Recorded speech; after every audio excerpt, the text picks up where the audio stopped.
Second kiss ni Edu sa noo ni Viancy.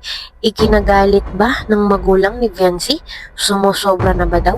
Kuya Val, kinilig. Pero bago po ang lahat, mega love shoutout sa ating mga listeners, viewers, and subscribers sa anong sulok ng mundo. Kamusta po kayo mga kalingap? At kung bago ka pa lang sa aking munting YouTube channel, huwag ka nang mahiyang mag-subscribe, like, share, and comment. Huwag mo na rin kalimutang i-click ang notification bell nang sa ganoon ay updated ka sa aking mga paparating na video. At syempre, patuloy po nating suportahan si Kalingap Rab at ang ating ama ng Kalingap, ang nag-iisang founder, si Kuya Val Santos Matubang. Kung maaari po ay no skip ads nang sa ganon ay mas marami pa tayong malingap na nangangailangan. At konting paunawa po, kung maaari ay tapusin muna ang kabuoang video nang sa ganon ay akma ang ating mga komento. At yun na nga po mga kalingap, at nagkaroon na nga po ng pangalawang pagkakataon itong si Kalingap Edu na makahalik ulit sa noo ni Viancy. Subalit, ano po kaya yung reaksyon ng magulang ni Viancy? Sumusobra na ba si Kalingap Edu? Maya-maya po ay ating talakayin iyan. At kung natatandaan nyo nga po mga kalingap, ay nagkaroon nga ng unang pagkakataon itong si Kalingap Edu na makahalik kay Viancy, at yun nga po yung bonfire nila nung nakaraang get together nila sa tabing dagat. At yun nga po ay nagkaroon nga sila ng palaro nga truth or dare, at ang pinili nga po ni Kalingap Edu ay yung dare. At yun nga po ay nautusan siya ni Kalingap Rab na halikan si Viancy sa noo, at yun nga po ay nagkaroon na ng pagkakataon itong si Kalingap Edu.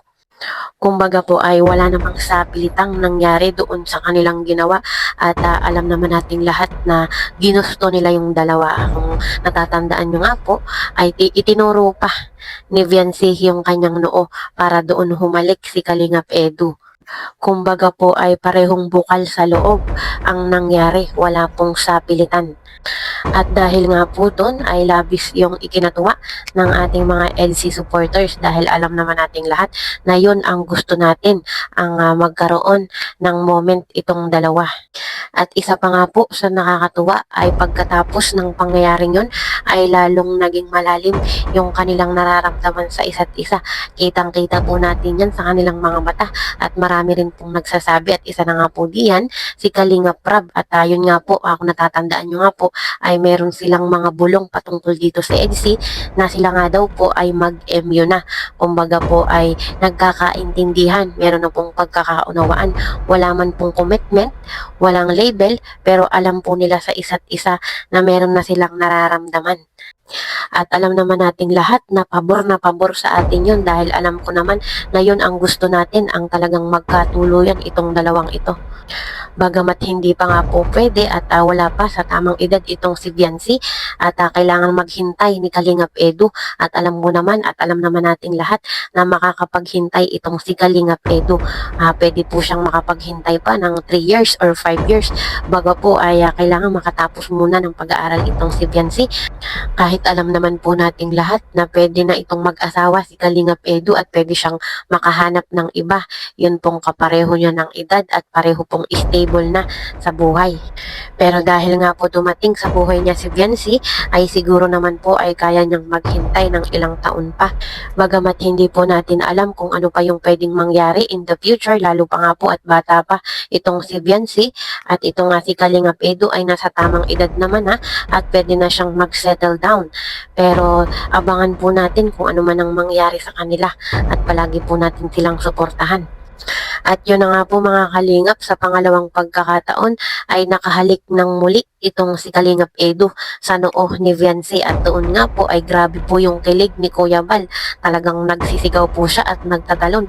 Hindi lang po si Kuya Val, kahit po yung ibang mga tao doon talagang tuwang-tuwa po sa EDC. Ano pa po kaya sa kanilang first year anniversary, baka po hindi lang yun yung magawa ni Kalingap Edu, baka po mahimatay na sa kilig yung mga tao. Sobrang nakaka-excite po talaga mga kalingap, kaya abangan po natin yan. At alam naman nating lahat na wala talagang problema dito kay Kalingap Edu, kahit po si Kuya Val, si Kalingap Rab at ang buong pamilya nito ay talagang botong-boto din naman kay Viancy. At dun po sa reaksyon ng magulang ni Viancy, kung galit ba daw po or sumusobra na yung ginawa ni Kalingap Edu sa pagkakahalik na sa noo At doon naman po sa reaksyon ng magulang ni Viancy kung sumusobra na ba daw, ay ang gusto lang po ng magulang ni Viancy ay pag kinuha itong si Viancy ay makauwi ng ligtas at buo. Kung tutuusin nga po ay botong-boto din naman yung magulang ni Viancy dito kay Kalingap Edu. Basta nga lang daw po ay patapusin muna ng pag-aaral itong si Viancy dahil yun po yung pangarap nila para sa kanilang anak at lahat naman po ng magulang ay yun ang gusto, ang makapagtapos ng pag-aaral ang anak. At syempre, nandun din naman po yung tiwala ng magulang ni Viancy dito kay Kalingap Edu, lalong-lalo na nga po dito kay Kalingap Rab na hindi po pababayaan yung kanilang anak. At alam naman po nating lahat na basta nasa pangangalaga ka ni na Kalingap Rab ay safe na safe ka. At yun nga po mga Kalingap, at wala din naman po akong nakikitang masama doon sa ginawa ni Kalingap Edu. Yun nga pong paghalik niya sa noo ni Viancy. Dahil ang paghalik po sa noo ay tanda ng pagrespeto. Ibig sabihin po, nandun yung pagpapahalaga ni Kalingap Edu dito kay Viancy. At hindi naman po yun masasabing child abuse or harassment yung paghalik ni Kalingap Edu dito nga po kay Viancy. At kung iisipin din naman natin ay nasa 17 pa lang itong si Viancy. At ang ginawa lang din naman ni Kalingap Edu ay yun nga pong paghalik nga dito sa noo ni Viancy at dito nga sa kanyang kamay. Kung matatandaan nyo nga po nung nasa Baguio sila ay nahalikan din ni Kalingap Edu yung kamay ni Viancy. At wala naman po akong nakikitang masama doon sa ginawa niya.